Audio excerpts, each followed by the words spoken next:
Hey there, folks. Well, I intended to do the second part of my review of the first Firestorm series, but unfortunately, the video that I took of it got corrupted, and I'm going to have to reshoot. So instead, I'll show you the other part of my Comics on the Screen series. This time around, it's Marvel's Agents of S.H.I.E.L.D. Oh, and just so you know, I shot this when I did my Avengers Age of Ultron stuff from a previous episode, so some of the editing is a little abrupt, but the commentary, as always, is sound. Enjoy!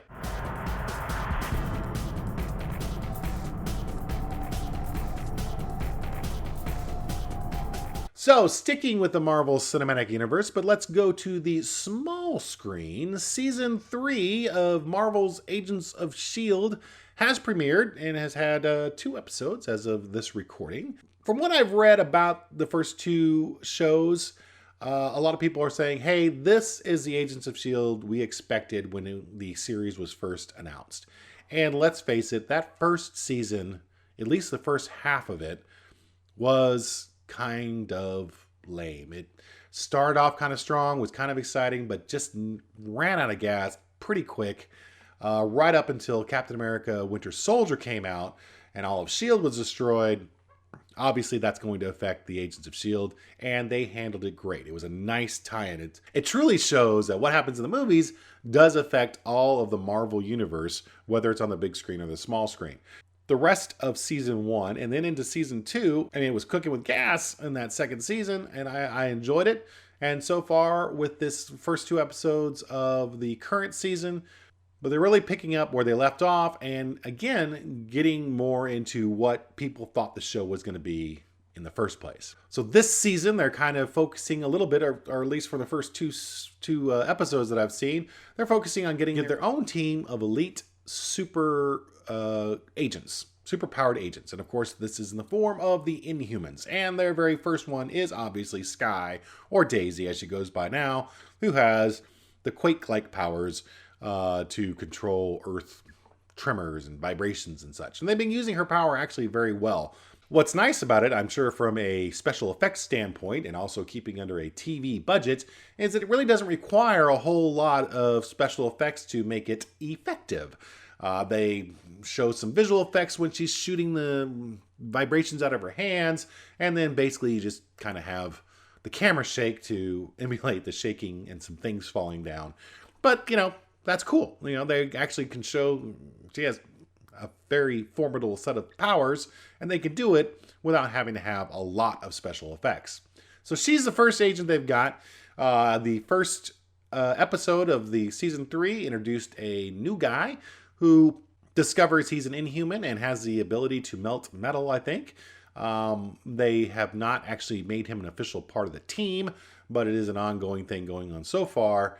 I do wonder if he has a comic book analogy or counterpart. The only one I could actually think of was the Melter, but he was a super villain, and I think he was tech-based, not Inhuman-based. So I don't know if there's an Inhuman that exists today in the Marvel comic universe that has the ability to melt metal. But he's there, kind of waiting in the wings. My guess is they'll probably bring Deathlock back as more of a reoccurring character, probably part of this special team. And then who else? Who else will they get next? What other Inhuman are they going to introduce in this show that might eventually become a member of this special super S.H.I.E.L.D. force? We can safely say, I think, it won't be any of the Inhuman royal family. So that excludes Black Bolt, Medusa, Gorgon, Triton, Karnak, I think it's his name. So who else is there that's popular? There's Crystal, maybe? The Elemental?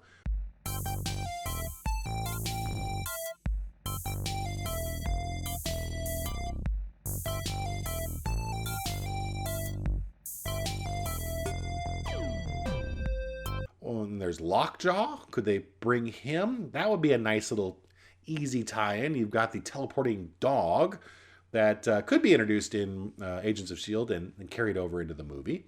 That would be kind of an easy tie-in. But again, safe to say, the royal family is not going to be in Agents of S.H.I.E.L.D. They're going to save that for the Inhumans movie, which is being pushed back, and there's some rumors being canceled, but I think that was just a rumor. I think that's still on slate. They did a little bit of rearranging of the Marvel Cinematic Universe movies coming out. You got Ant-Man 2, which is going to be Ant-Man and the Wasp, and then also they're fitting in Spider-Man into their plan. So it's shuffling some things. That's fine. I don't really care. Maybe next time, Marvel, don't announce 5 years into the future when these movies are going to come out. How about just a 2-year plan? You guys can keep it on your chalkboards and your whiteboards in the background. Why don't you just let us know when you've firmed up the next 2 years? That's fine. That's fine. Thanks. Appreciate it. You heard it from me. The one thing, though, is because of the Inhuman Terrigen Mist that's been exposed to everybody, Marvel's Agents of S.H.I.E.L.D. can basically introduce anybody with any type of superpower set and just do their own thing. It's their version of the mutants with the Inhumans, and so they can just, put out anybody they want. Hopefully, they will have a reserve of characters from the actual comic books that they can bring in, because I think that's cool.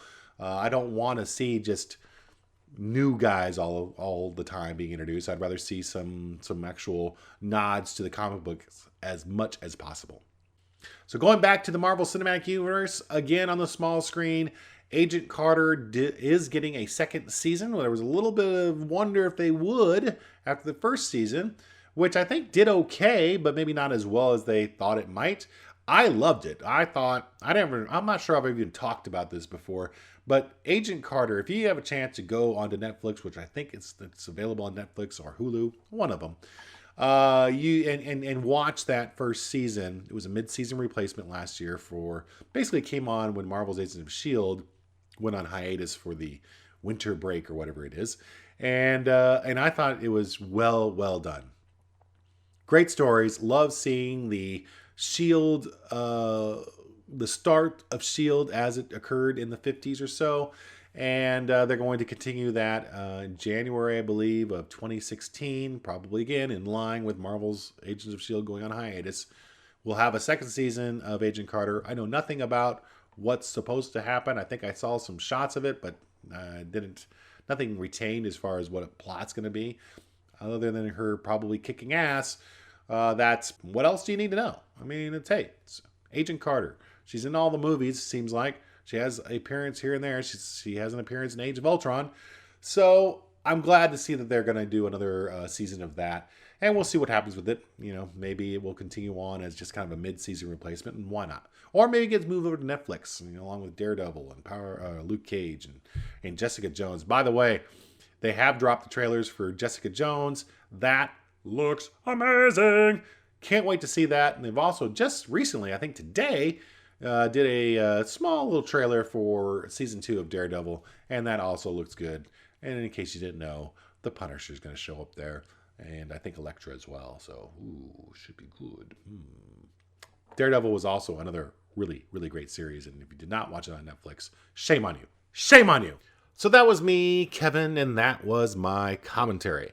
What are your thoughts on Marvel's Agents of S.H.I.E.L.D.? Still watching it? Like I said, after a kind of mediocre start to the first season, they did kick it up a notch with the second half of the first season and throughout most of the second. And while it wasn't a must-watch for me, I did enjoy it nonetheless. A few more episodes have aired since I originally recorded this, but I haven't had a chance to actually watch those yet. What about the upcoming Agent Carter, Jessica Jones, and the second season of Daredevil that's coming out in the Marvel Cinematic Universe on the small screen? The official trailer for Jessica Jones, in fact, dropped yesterday, and it looks even better. They are really keeping to what is probably the biggest story arc in the Alias comic, her encounter with Kilgrave the Purple Man. I'm really excited to watch this. I really can't wait. Let me know if you feel the same way in the comments below. And hey, while you're at it, why not subscribe? And maybe you'll see a full-scale review of Jessica Jones once I get through it. No, I won't binge the entire season in a day, but you can bet I'll be in front of the TV for a couple episodes a night. So thanks, and please go out and have a great day, and I'll see ya.